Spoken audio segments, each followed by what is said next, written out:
that I grew up in the South Bronx during a time period in the 60s when you heard the sound of conga drums all the time in the parks, playing Cuban Rhumba. So you'd hear it be like 9 o'clock, 10 o'clock, 11 o'clock, and then 12 o'clock at night, at midnight. You'd be hearing it in the parks, in the basketball courts.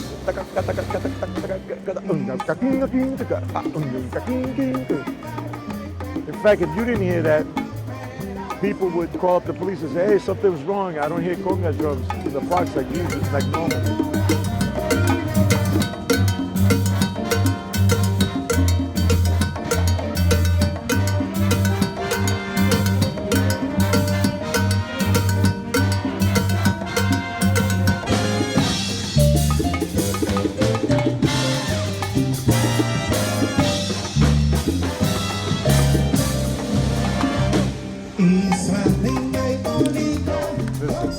What we're trying to do is really convert people to the religion of jazz, America's greatest art form, particularly young people.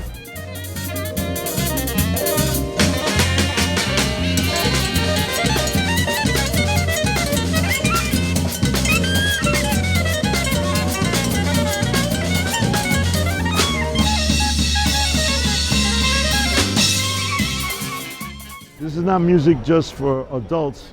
It is sophisticated, but it's visceral too, and it's your God-given right as an American citizen because this is America's greatest art form.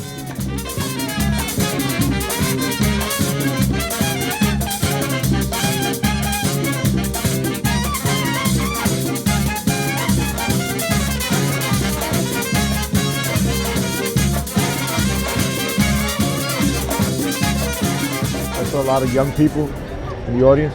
So I said, I'm going to do something to really wow them on a virtuosic level and something they could relate to. So I used the double pedals.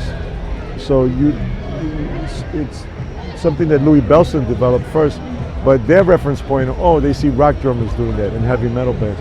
So I took that direction and, you know,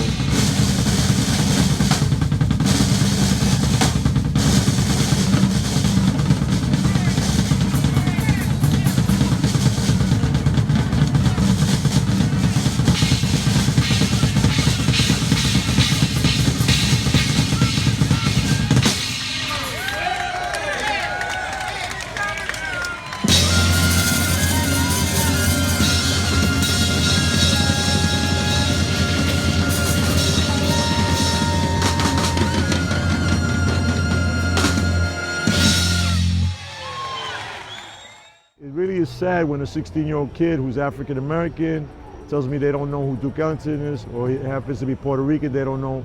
They say, who's Tito Puente? So there's something wrong with that.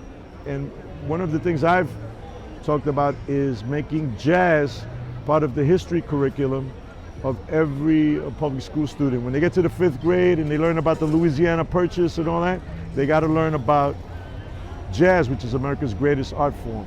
So I'm putting it out there publicly. I'm very serious about that. I mean, I would love to talk to members of Congress or whatever to make that happen, because this music was born from the African American experience, but there's the Afro-Caribbean experience. There's also the European experience, et cetera, et cetera. Everybody stand up, everybody stand up, everybody stand up. This is not music to be heard sitting down. Anybody that tells you that jazz, oh yes, that's sit-down music or whatever, you know, forget about it. We can get harder, we can groove harder than any DJ. I'm gonna prove it to you.